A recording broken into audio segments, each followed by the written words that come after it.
So it's day 2 driving with the new camera angle. Still really dig the shot out of the glass roof.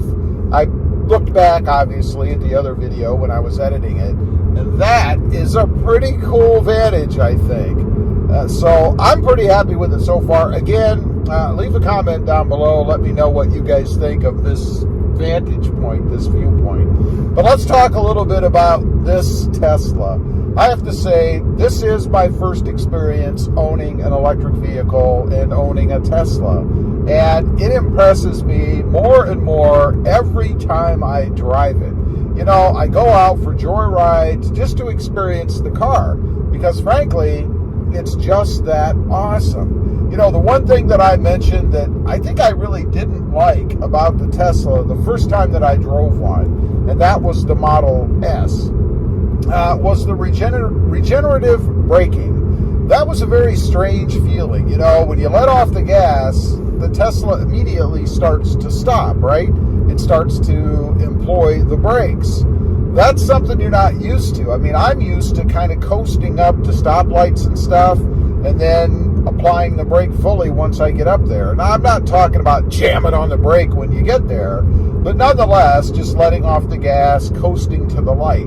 You really can't do that in the Tesla unless you really time out and get used to driving it, because if you let off the gas, you have to kind of judge what the distance is between where you're at and where you actually want to stop. But I have to say, now after having it, it feels so weird getting back in a regular vehicle that does not have regenerative braking. It feels odd, and I feel guilty. I feel guilty in that I know in using the brakes in those cars that I am wearing them out, that I'm using them up, right? Because every time you apply the brake, you're taking away some part of the brake pads, right? I mean, it's an odd feeling, but I much prefer just letting the regenerative braking system in the Tesla do the job, and it's kind of fun, you know, and I think it keeps you a bit more engaged. You know, you can't be concentrating on text messages or screens or anything else, because if you're using the system properly, well, then you have to pay attention to how far it is before you really have to stop, right? So I guess there's one benefit to having the Tesla. They should be safer, and that you're more engaged with the car, which is kind of strange because given the autopilot and all the auto stuff that's on the car, you would think it would be the other way around, that driving a Tesla is less engaging, but definitely not, at least not in my experience.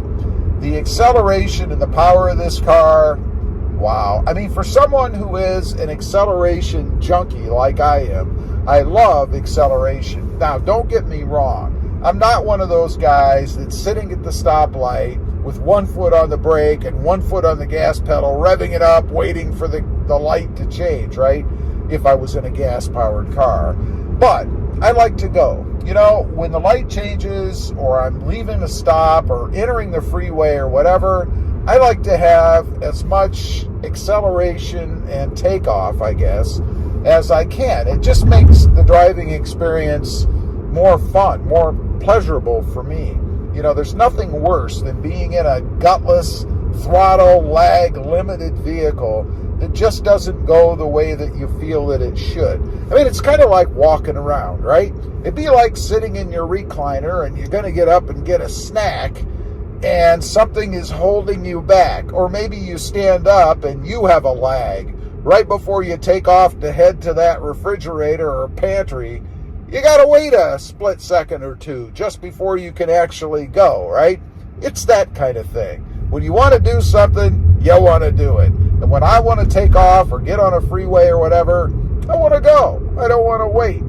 The technology and stuff in here, I mean, it's amazing. Of course, we've got autopilot in that. I had a little experience with that this morning. I accidentally hit the button on the steering wheel and engaged auto drive or autopilot, I guess. And the car started to drive itself. It did yell at me. It told me to make sure I kept, keep my hands on the wheel because it's not fully autonomous. So it did scold me, I suppose. I quickly took it off because I was just driving through a subdivision and I didn't have any particular route plan, so I didn't want the car to just keep driving in circles, you know. But it would be interesting, and I'll have to do a video on it, to set a destination in the navigation system and then engage autopilot and see how it goes. I'm very interested to see if I actually get where I'm supposed to be. I'll have to do that on a day when there's not a lot of traffic, because the last thing I want to do is cause an accident while I'm shooting a video testing autopilot, right? Anyway, the tech in here is cool. I love the screen, this big 15-inch iPad-looking screen. It's pretty awesome. And I admit, I have never been a huge fan of floating screens in cars, and I think it would be kind of neat if this was maybe integrated, built in a little bit more in a center console area. Of course, that would involve a redesign of the whole center console area because it's not set up that way, but kind of similar, I suppose, to what the Model S is or was. I'm not sure if they still treat it the same way or not, but nonetheless, love the screen, love the tech, very responsive. Haven't had any hiccups or anything odd. You know, on one of my other channels, I had mentioned a few times about screen resets or software updates, particularly in Ram vehicles. It always seems that they want to update or reset shortly after you get them. It's not a bad thing, but it kind of catches you off guard, particularly if you have an all-digital model like the Ram Rebel. I had one of those for a while. It was an all-digital gauge cluster, and one day everything just went black. It was some sort of software reset or update. I'm not exactly sure.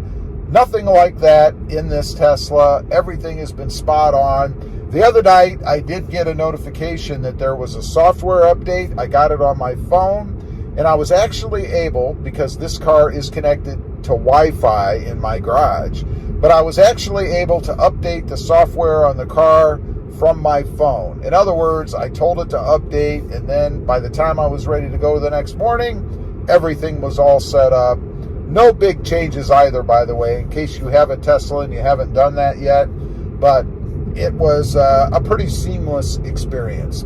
So overall, I am thrilled with this car. It is absolutely awesome. I would put it in probably the top 2 cars or vehicles at all that I've ever owned.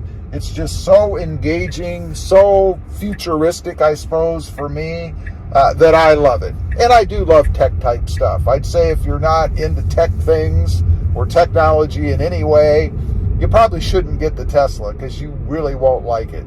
Anyway, I just wanted to get on, kind of give you guys just a little bit of an update, an ongoing update, which I'll continue to do as I get more experience in this car.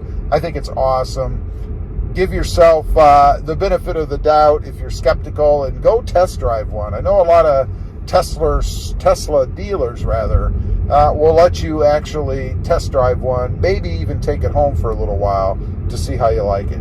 Thanks for watching. Stay safe out there. Bye.